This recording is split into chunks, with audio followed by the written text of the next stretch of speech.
Hello everyone, this is Javier the Tax Terminator, and today I want to talk to you about Dominica, a beautiful island nation in the Caribbean known for its citizenship by investment program. Doubtless you've seen a lot of our videos here on this channel and on our main channel talking about how you can get a passport in Dominica, but today I want to focus on the tax advantages that can be found in Dominica should you choose to actually maximize your new passport's benefits. So stay tuned if you want to find out more. All right, guys, so I'm the Tax Terminator. I'm the tax guy here at Nomad Capitalist, and I was recently talking to my colleagues about the Caribbean citizenship by investment countries. So, you know, St. Lucia, Dominica, Grenada, Antigua, St. Kitts.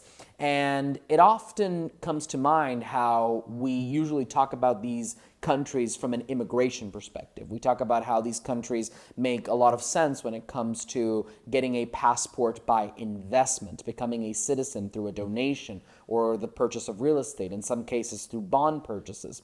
But we rarely talk about the tax benefits that can be found in these different countries. This is not me advocating for you to get a Dominican citizenship by investment and then just simply move to Dominica, but this is me saying that potentially, if you wanted to explore all the facets that this passport could offer, you could find some benefits in relocating to Dominica or to St. Lucia or to St. Kitts or to Antigua or in any of the countries that you are actually acquiring citizenship in. So, things to consider.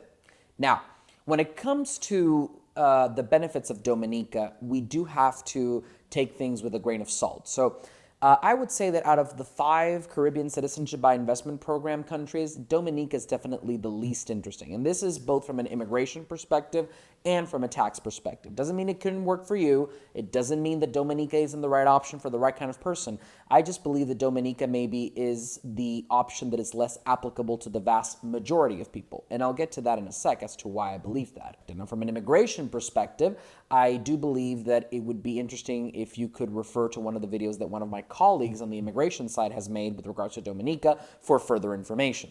But just as a general overview, so Dominica is one of the countries that obviously allows you to become a citizen by investment, no physical presence requirement. The passport is pretty decent, giving you access to the Schengen area in Europe and giving you access to a pretty substantial number of countries around the world. However, Dominica does stand out as the only citizenship by investment country that lost visa-free access to the United Kingdom of Great Britain and Northern Ireland, as well as to the Republic of Ireland fairly recently, which makes it a passport that is slightly less valuable than the other ones in the region. Now, obviously, if you're not traveling to the UK or Ireland or anywhere in the common travel area frequently, then you might say, I'll just get a visa if I need one, and then if I don't need one, all right, who cares? I don't need a passport to go there anyway because I don't travel there often. Sure, fair enough. If you're in that category, then maybe this information doesn't really affect you. But overall, you do have to be aware that there is a reason why the British and Irish governments decided to suspend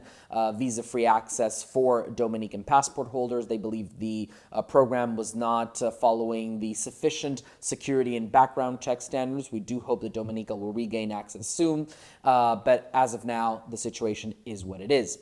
Now, in addition to giving visa-free access to a substantial number of countries, Dominica, along with St. Lucia, is really trying to establish itself as an alternative banking haven in the region. So not the Cayman Islands, not the Bahamas, but definitely an interesting alternative.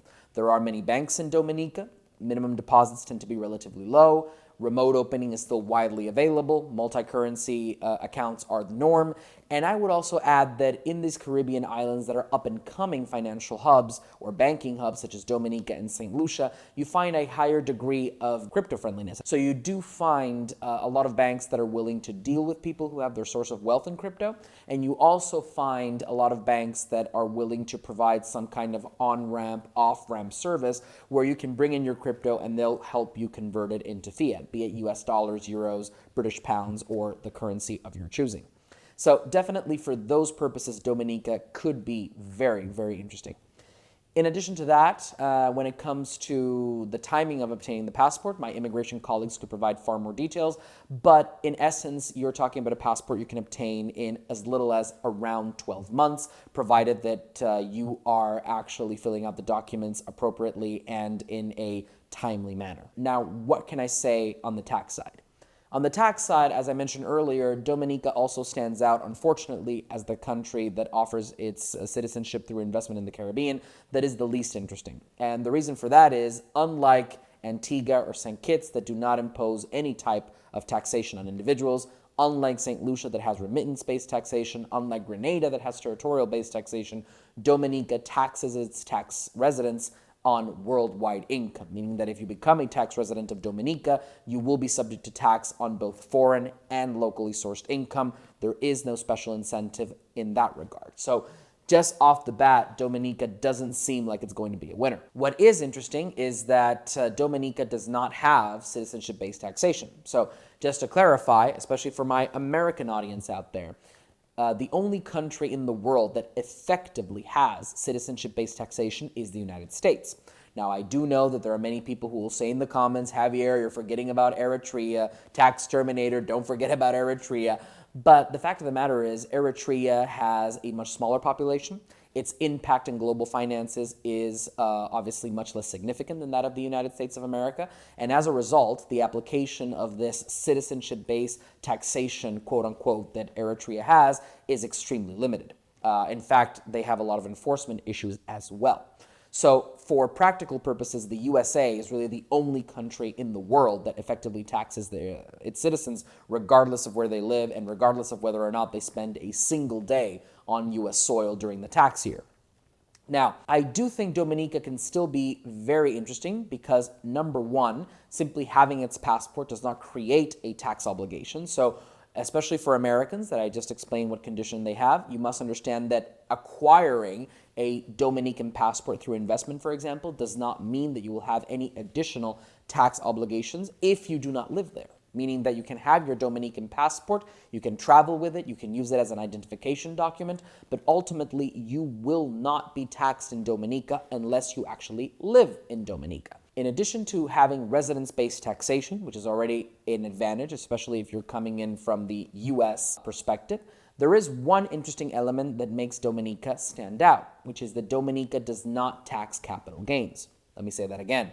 Dominica does not tax capital gains, meaning that if you're a stock trader, if you're a Bitcoin guy, if you're somebody who has assets that have appreciated and you're looking for a safe place to cash out, to sell those appreciated assets and get those capital gains tax-free, Dominica might just be the place. Now, obviously, if you're American, like I've just explained, you have citizenship-based taxation. So even if you live full-time in Dominica and you also claim tax residence there, you do have to understand that you will need to file your 1040 every single year. If you have foreign corporations, non-U.S. corporations, you'll need to file that 5471, and you'll need to remain fully compliant with the IRS in every regard to make sure that you are following the laws. You also have to file your FBAR every year, even if you do not live in the United States, to report your foreign bank accounts, and you also have certain foreign obligations that you also have to meet.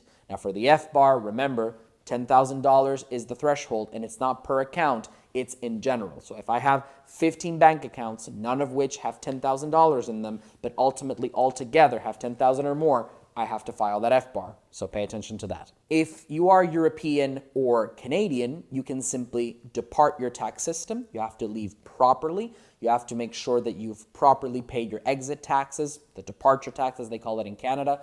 And once you're out of the system, you can then relocate to a place like Dominica and benefit from that zero tax on capital gains policy.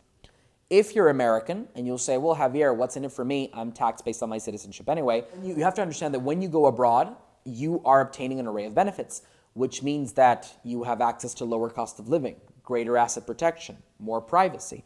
You do have some tax benefits. They're more limited than for others, but they are there. Some Americans are paying zero. Some Americans are paying something in the low single digits. But ultimately, what you do have to understand is that it is more difficult for Americans. There is more administrative burden, but you can still save money on taxes by relocating offshore. And when an American relocates offshore, it is often the case that it is strategic for them to relocate to a jurisdiction that is tax neutral, meaning that they only have the IRS to worry about. So if I'm an American and I acquire Dominican citizenship by investment because I've determined that it is the best possibility or the best option for me to do so, then I can relocate to Dominica. I can take advantage and benefit of the fact that Dominica does not tax capital gains, and then I only have to worry about taxation on capital gains on the American side. I do not have the add-on burden of having to worry about a second country, which is something that Americans living, for example, in Paris cannot do.